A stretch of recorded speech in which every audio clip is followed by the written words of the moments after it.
প্রিয় বন্ধুরা, আজকে আমরা শোনাতে চলেছি লাট সাহেবের বাগান বাড়ি।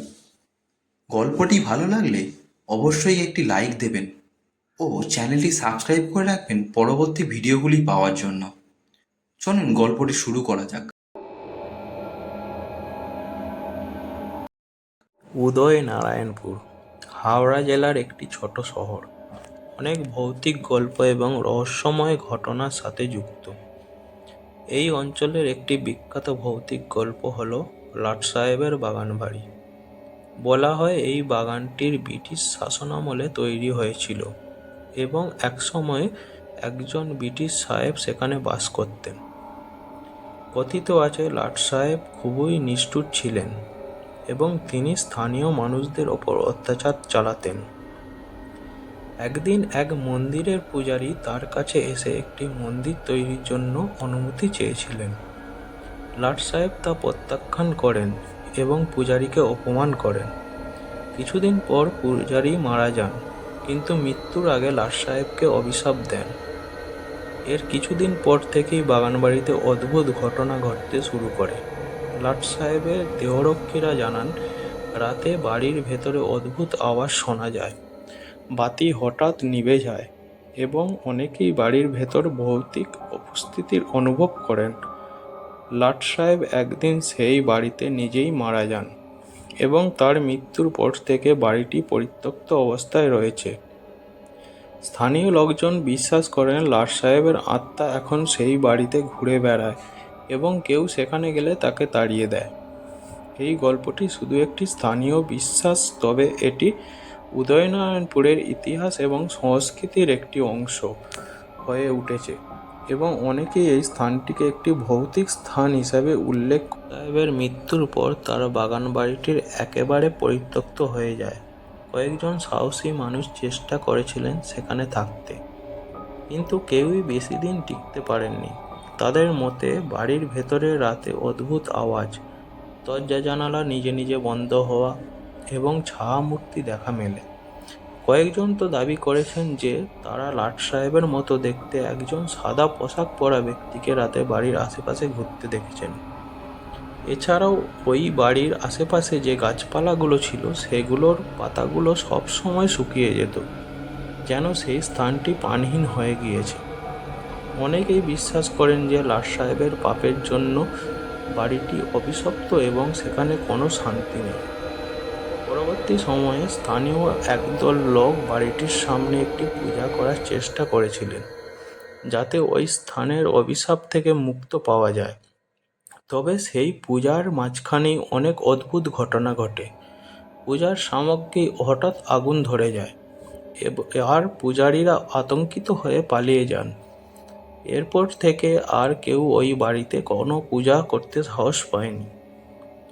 এই বাগান বাড়ি রহস্যময় ঘটনার কথা শুনে বিভিন্ন জায়গা থেকে ভৌতিক ঘটনা অনুসন্ধানকারীরা আসতে শুরু করেন।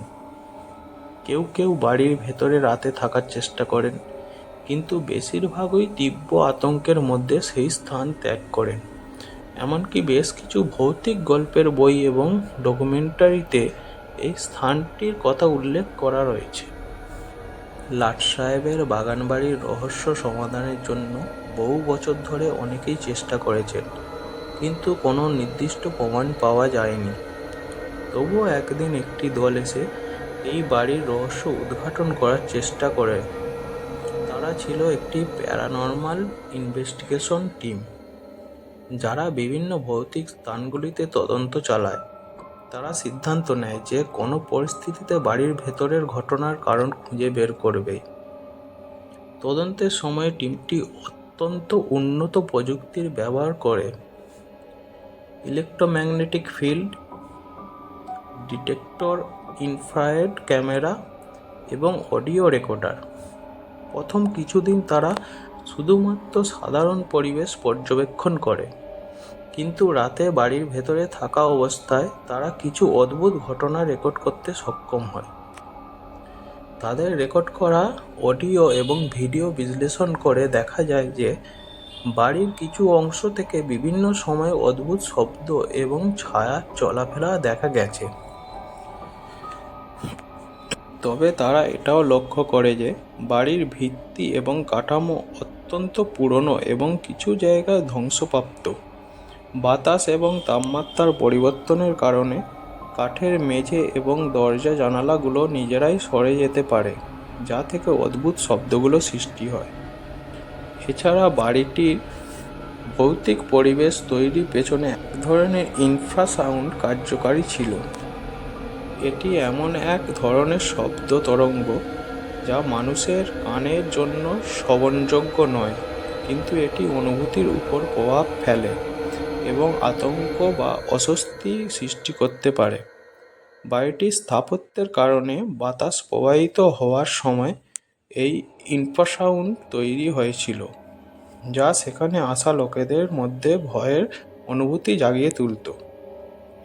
টিমটি এই ঘটনাগুলো স্থানীয়দের জানায় এবং তাদের আশ্বস্ত করে যে বাড়িটিতে কোনো ভৌতিক বা অপ্রাকৃতিক উপস্থিতি নেই।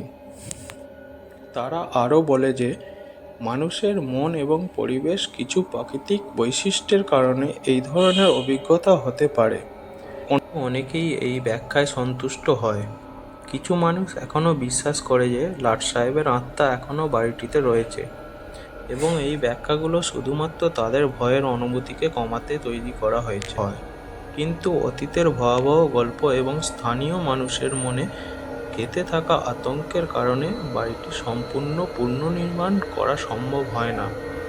যদিও কিছু লোক সময়ের সাথে সাথে বাড়িটিকে পুনরায় ব্যবহার করার জন্য উদ্যোগী হয়, অধিকাংশই বিশ্বাস করে যে বাড়িটিকে এমনই ছেড়ে দেওয়া ভালো, কারণ এটি এক রহস্যময় ইতিহাসের সাক্ষী হয়ে দাঁড়িয়ে আছে। শেষমেশ লাট সাহেবের বাগান বাড়িটি এক বিরান ভৌতিক স্থান হিসাবে রয়ে যায়, যা উদয়নারায়ণপুরের লোককথা এবং সংস্কৃতির একটি অঙ্গ হয়ে থাকে।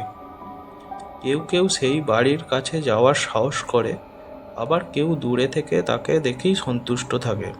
তবে সত্যি কি লাট সাহেবের আত্মা সেখানে বাস? গল্পটি ভালো লাগলে অবশ্যই একটি লাইক দেবেন ও একটি কমেন্ট করবেন। আরও রহস্য রোমাঞ্চ ভরা গল্প শোনার জন্য চ্যানেলটি সাবস্ক্রাইব করে রাখবেন। ধন্যবাদ বন্ধুরা।